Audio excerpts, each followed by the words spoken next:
కన్నవారిని ఉన్న ఊరిని వదిలి కళ్ల నిండా కలలతో సముద్రాలు దాటిన భారతీయుడికి అగ్రరాజ్యం ఓ కొత్త నరకాన్ని చూపిస్తోంది. అవకాశాల స్వర్గధామం అనుకున్న దేశంలో కనీసం తలదాచుకోవడానికి ఓ గూడు దొరకని దయనీయ పరిస్థితి ఎదురవుతోంది. చేతిలో డబ్బు, ప్రపంచం మెచ్చిన ప్రతిభ ఉన్న అద్దె ఇంటి కోసం కాళ్లరిగేలా తిరగాల్సిన దుస్థితి దాపురిస్తోంది. ఇది యాదృచ్ఛికంగా జరుగుతున్న పొరపాటు ఏమాత్రం కాదు. పక్కా ప్రణాళికతో భారతీయులను పక్కన పెడుతున్న వివక్ష. ఇంతకీ అమెరికాలో ఏం జరుగుతోంది?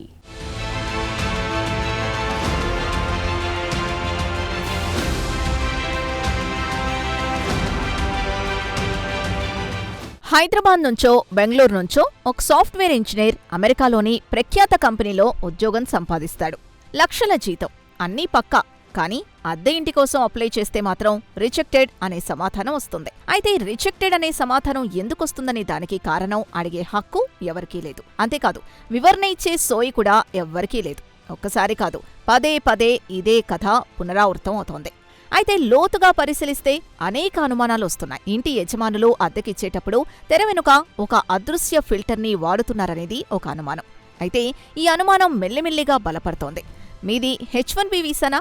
మీకు అమెరికాలో క్రెడిట్ హిస్టరీ లేదా? అయితే మీ అప్లికేషన్ చెత్తబుట్టకే వెళ్తుంది. ఇది ఆర్థిక భద్రత పేరుతో అమెరికా ఆడుతున్న నాటకమా అనే అనుమానాలు వస్తున్నాయి. అలాగే భారతీయుల్నే లక్ష్యంగా చేసుకుని చూపిస్తున్న వివక్షణ? ఈ ప్రశ్నకే ఇప్పుడు సమాధానం దొరకడం లేదు.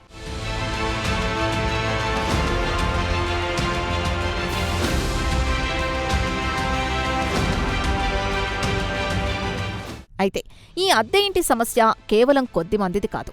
గణాంకాలు చూస్తే గుండె తరుక్కుపోతోంది. ప్రస్తుతం అమెరికాలో సుమారు 45 లక్షల మంది భారత సంతతి ప్రజలు నివసిస్తున్నారు.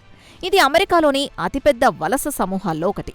దీనికి తోడు ప్రతి సంవత్సరం 200 మందికి పైగా భారతీయ విద్యార్థులు ఉన్నత విద్య కోసం అమెరికాకు వెళ్తున్నారు. ఇంత పెద్ద సంఖ్యలో ఉన్న భారతీయుల గృహ అవసరాలు భారీగా ఉంటాయి. కానీ డిమాండ్కు తగ్గ సరఫరా ఉండటం లేదు. దీంతో ప్రవాస భారతీయులకు అద్దె ఇంటి సంక్షోభం తెరమీదకొస్తోంది. అమెరికాలోని ప్రధాన నగరాల్లో రెంటల్ మార్కెట్ తీవ్ర ఒత్తిడిలో ఉంది. అందుబాటులో ఉన్న ఖాళీ ఇళ్ల శాతం 6% కంటే తక్కువకు పడిపోయింది. అంటే ఇళ్లు తక్కువ, అడిగేవారెక్కువ.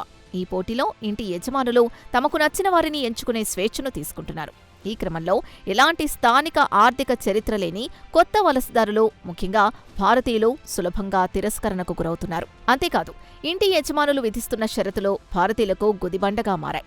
700కు పైగా క్రెడిట్ స్కోర్ అడుగుతున్నారు. నెల అద్దెకు దాదాపుగా 3 రెట్లు అధికంగా సెక్యూరిటీ డిపాజిట్ డిమాండ్ చేస్తున్నారు.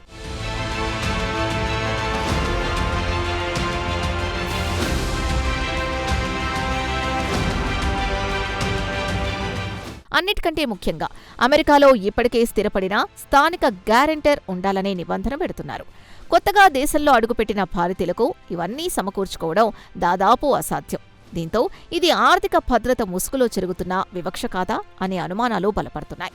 అగ్రరాజ్యంలో ప్రవాస భారతీయులపై జరుగుతున్న అన్యాయంపై సోషల్ మీడియాలో ఆక్రోశం కట్టలు తెంచుకుంటోంది. ఒక ఇల్లు దొరకడం కోసం 10 సార్లు తిరస్కారానికి గురయ్యామని కొందరు ఆవేదన వ్యక్తం చేస్తున్నారు. అద్దె ఇల్లు దొరక్కపోవడంతో నెలల తరబడి స్నేహితుల ఇళ్లల్లో తలదాచుకోవాల్సొస్తోంది. అలాగే కొన్నిసార్లు తాత్కాలిక వసతుల్లో తలదాచుకోవాల్సొస్తోందని మరికొందరు కన్నీటి పర్యంతం అవుతున్నారు. ఈ అనుభవాలు అమెరికాలో భారతీయులు పడుతున్న మానసిక క్షోభకు అద్దం పడుతున్నాయి. ఇదిలా ఉంటే అద్దె ఇంటి సమస్యకు పరిష్కారం ఏమిటి అనే ప్రశ్న తెరమీదకొచ్చింది.